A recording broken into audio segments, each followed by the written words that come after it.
Well, howdy, howdy, howdy, nearly senior citizen here. Greetings, boys and girls, and welcome to this, another brand new day. It is I was going to say the time is the date, but then I got all confused by that. And so stop. That's why I suddenly was just, there. But it is 12 minutes after 7 a.m. on Sunday, the 8th of April, and I am digging in my pocket because, yep, you saw a little hamster head. It's Mama Squeak. I had to get Mama Squeak out of her house today by digging and scrabbling around and making noises. And then finally she poked her head out and came out to see. And now, because they don't like to face that way, I don't know what it is, but they want to face this way no matter what. Here she comes. But this is Mama Squeak. She's like old, but she's a good old hamster. I mean, she's not old. You can't really feel her spine. I mean, you can feel her spine. It's a thick line. Ooh. Oh, okay. She just went, at my hand because I've trained them and taught them that if they want to go down, to just let me know. And that's how they let people know. And so she just went, and then didn't bite, but just put her teeth on my fingers. And that's her signal. She wants down. And since I've trained them that I'm going to do that and put them down if they let me know, I put her down. So thumbs up for that. But she's got a thick spine. It's meaty. You can't feel any of the real details on her spine. Her hips are still meaty and good, so she's hanging in there for being close, if not over 2 years old. A lot of my other hamsters have died of old age by this time, and she's going to keep going for quite some time, I think. I dropped a toilet paper roll. As you know, she just goes ballistic on them. All the others slowly chew them. She just chews them like crazy. It has like this much toilet tissue still on it. So she's busy trying to shove it into her face. But she went inside of her house where she had wedged it in there. And so there's the tissue coming out of the door of her house, stretching across the floor of the cage and then over to the roll that it's still got some on. Thumbs up. It just looks cute. I'd show you, but after the hassle I went through trying to get this camera to be in the right place again when I took it down and showed you bat ears down there. Oy vey. And yes, just to point out, as I've said, you cannot smoke in a rental home in Washington State. It is illegal to smoke anything. I mean, they don't mention cannabis in the rules, but they were written before cannabis was out there.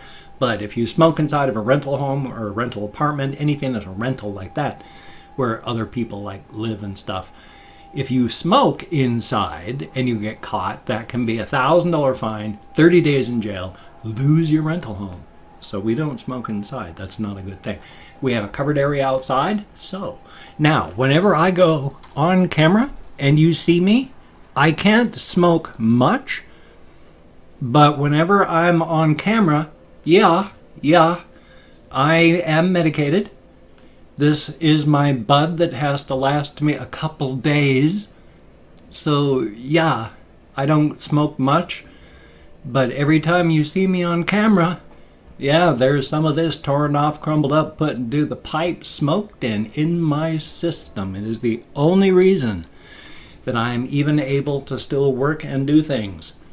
With my fibromyalgia, I've had it like over 20 plus years. It was in the early 90s, when I started having effects, but didn't realize what really was going on until the 2000s when I met my wife, and then was diagnosed in like 2010.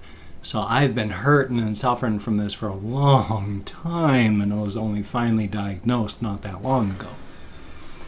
At least now I know what it is, which even if you can't do anything about it, being able to put a name, to put a label on it helps. Then it's not just the unknown. So that's a good thing. But I used to be on 28 different prescription medications. Now I'm on like 4, but only 1 for pain, methadone. Which, yeah, I'm on methadone for pain. I feel absolutely nothing for methadone, never have. Not a thing. Even on 45 milligrams, and then on days when things were really bad, I would take more, and I never felt anything mentally. Physically, I had pain relief. Mentally, it was like taking sugar pills. I know some people get hooked even on methadone, and it must do something because heroin addicts are able to use methadone to get sober. And cannabis is so much better than anything else at staying off opiates. They have discovered in states where cannabis is legal, opiate use just plunges. It's easy to get sober, well, clean, and stay clean if you've got cannabis. That even works for alcoholics as well. So if we could finally, get off our behinds as a society and start really using this stuff properly, we could do so much good. But then our government is right now determined to drag us back to the 1600s or further. I mean, we've got the Attorney General of the United States who feels that cannabis is worse than heroin. Do we have an opiate problem? Yeah, we're losing as many people per year as we lost in Vietnam in deaths to opiates. But is that a problem? No, no, no, no, no. Cannabis, where nobody's died from it, that's a problem. Thing is, though, it's always been a political problem in Washington, D.C., in the United States of America, being used solely as a political prop. It used to be legal until the 1930s in the USA. And it was made illegal purely for racism and political reasons. They wanted to crack down on a whole bunch of other things, and cannabis was a good way to do it. And they call it marijuana then, and they still call it marijuana now in the government, even though that is Mexican slang for it. Why does the government use the term marijuana, a Mexican slang term for it? That's because they want to. And that was the very reason back in the 30s that they started using that name for it, to stress and remind everyone that it's brown people that smoke this. Brown people brought it here. Brown people are corrupting your daughters because when white women smoke marijuana that brown people brought here, they want to listen to jazz music and have sex with other brown people. That was the biggest push as for why it should be made illegal back in the 1930s. Since then, it has been used as a political ploy, and even the people that used it as the ploy have come out and said, this is the why we did it.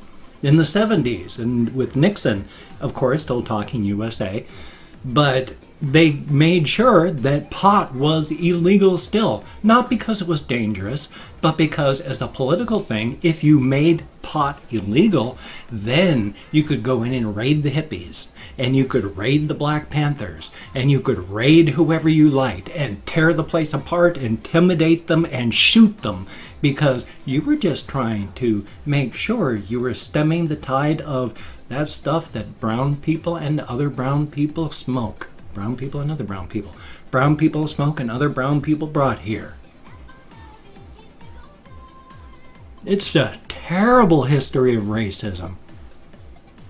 Even in the 80s with the Reagans in the United States, it was another political thing. It is just ridiculous. It's always been political, and now it's still political because cannabis is still classed as being more dangerous than heroin and has zero medicinal benefits. This by the same government that has done studies that shows it kills some, if not, but I think it was most tumors, THC, and all the cannabinoids in plants, in the cannabidiol plants, pot plants, hates tumors, hunts them down, kills them. And they have studies that show it. And yet, for political purposes, you've still got jerks that want to make it political and keep it political.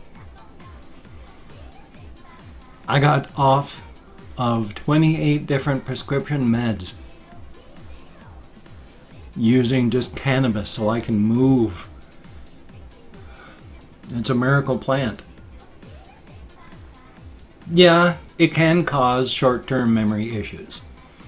So on top of my depression, on top of my fibro, on top of the brain damage from my alcoholism, I was an active alcoholic, and I drank to blackout every single night for decades. Where was I going with that? Yes, with the brain, see what I'm talking about? With the brain damage from that, making it difficult to remember stuff. And then whenever you see me on camera, yeah, I'm medicated. There are some days I am more medicated than others.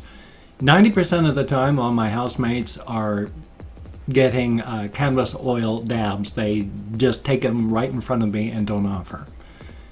Every single once in a while, that's a weird way to phrase that. What I meant to say was every once in a while, I will get offered some dabs. So because my tolerance is so low, I get massively medicated.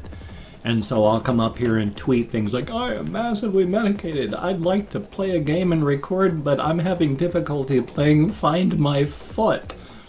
So I'm not afraid to let people know when I'm massively medicated either.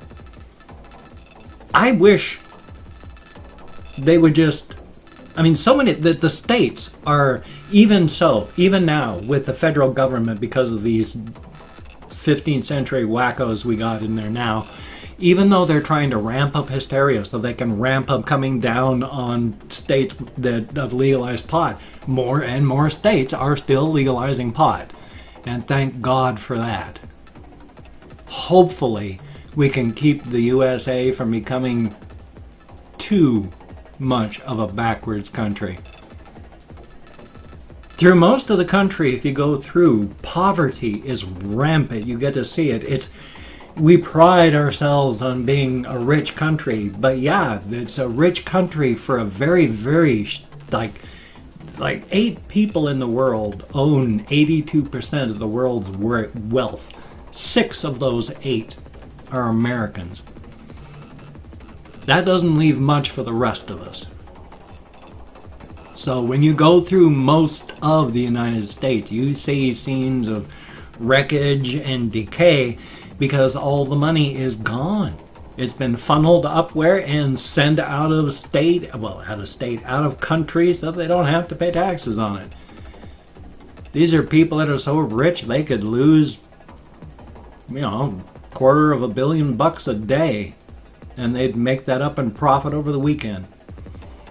So, yay. Thumbs up for that. I didn't really want to just blather on about that. My apologies. I have to glue my bottom plate of my dentures in, and so the denture adhesive melts and it coats the inside of my mouth, it coats my tongue, it gets all over my lips, it gets a thick buildup, and then because it melts and it mixes in with my saliva, I get a thick white saliva in my mouth, and it's just, ugh. Luckily there's no taste to it, but the problem with that is because it's an adhesive and it's coating the inside of my mouth, I can barely taste anything as it is because of these dentures. Add this stuff coating the inside of my mouth, it is, when I eat stuff, 99% of all the taste is gone. Everything I eat is like just eating blocks of styrofoam. No taste.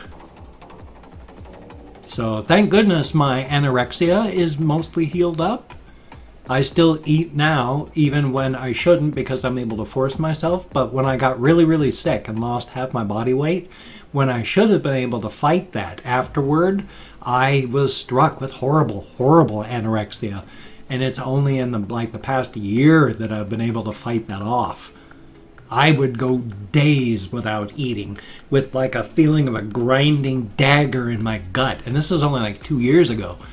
Just a grinding dagger in my gut, just because I hurt because I hadn't eaten in 2 days. And I would just feel that pain and go, yeah, that feels good.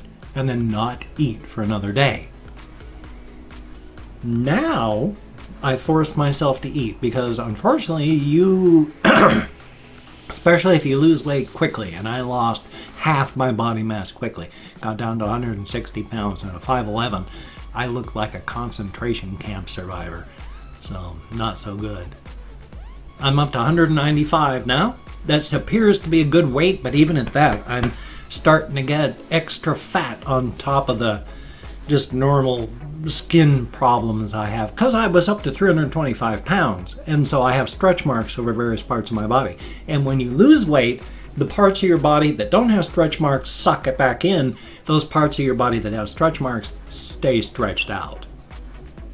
That's why if you lose a lot of weight, you end up with a lot of loose skin, because stretch mark skin doesn't retract. Fun. I have opened up 24 hours with the comments on my community tab. I'm going to go through and thank 20 to 25 people. And even though I am thanking 20 to 25 people in counting in American Sign Language on the fingers of this hand, I still get lost, so that's why it's a range. Hopefully I'll be close. If I mispronounce your username, no disrespect is intended. I'm an American English speaker. And I'm not reading the comments right now. I'm going to just thank you for having left a comment. Afterward, I'm going to read all the comments, thumbs up all the ones I do, answer as many as I can. But for right now, whether it was a good comment, bad comment, or indifferent comment, thank you for having taken the time to have left a comment. A very good thing. So first off, I have to find Chrome. There we are. First off, we have Ron Paul Rad Dad. Heck of a name, and thank you. Stone the Dawn. Thank you very, very much. Vayrox Ape. I sure hope that's close. Thank you very, very much. Big Shack. Thank you. Timothy Hussanet. I sure hope I'm close. And I'm very sorry your grandmother passed. That is sad. That Ugly Boy Show. 6. I forgot how to do 6. I'm sorry. And Jordan Lecky. Thank you very, very much. Scott Burbick. Greatly appreciated. And then we have Nookie. Thumbs up and thank you. Excuse me. And Matt Harden, greatly appreciated. John Snow, thank you very, very much. Blue for Life Official, greatly appreciated. Mud Ashraf, I know that's not right, but thank you very, very much. Skylar Bezon Minecraft, thank you. Baron Seven, I sure hope, thank you very, very much. Project Matching, thank you very much. Emmanuel Lito, greatly appreciated. Boric, I think. Thank you. And Dank Jesus 69, thank you very, very much. Gracie Abigail, greatly appreciated. Michael Spalding, thank you very, very much. And Marco Bren, how about that? Son of a gun. And then we have Caden Knows Best, thank you very, very much. Kathy Kitscat, greatly appreciated, and always good to see you in the comments. And then last but not least, Mr. Scarred, Skarred. So it strikes me as like a Warhammer creature type name, so I don't know if I'm pronouncing it even halfway correctly. Anyway though, thank you, each of you, so much that have left me a comment. It is appreciated very, very much. Thank you for coming on this journey with me every single morning. I do my vlogging so I can think for the rest of the day. As an extroverted introvert, I don't like being around people, but I need to talk to people to bubble sort my head and get my brain working properly. So thank you for coming along on this journey with me. I am so sorry. And if you could check my links down below, I have Twitter, Facebook, GoFundMe, Patreon.com, Google+. I still think it's funny. I do that because I look like a praying mantis. Arr, arr. You know, when I do the links thing. That's why I am. If you could donate to my GoFundMe campaign, that would be awesome. Many people have, and you have helped me a lot. Thank you so very, very much. And if you could become a Patreon.com patron, you all have helped me so much. Really, this month, you have. When my mother died, it really threw a wrench into everything, and I was afraid financially of this month. You have all helped me so very much. It is incredible. The outpouring of sympathy and help has been so awesome. Thank you so very, very much. And if you could toss me a like, that would be appreciated. I do appreciate all the positive validation I get from my existence. And if you could subscribe to the channel, that would be cool, but I would understand if you don't want to. But if you are down with it, I will do my best to keep you entertained from now until the literal end of time. Or my time anyway. I'm 55 and the average lifespan of an American man is 74 years, so that's 19 summers. And we're into the first one now. Anyway, I'm going to try and have a reaction video done today. I'm going to hopefully have a game video. Might have a game video from a game channel. I don't know what's happening to my internet. It keeps getting eaten during the day. It just gone. So I'm going to try. So you take care. Have a great day today. I will see you on the flip side, and that, my friend, is a very good thing.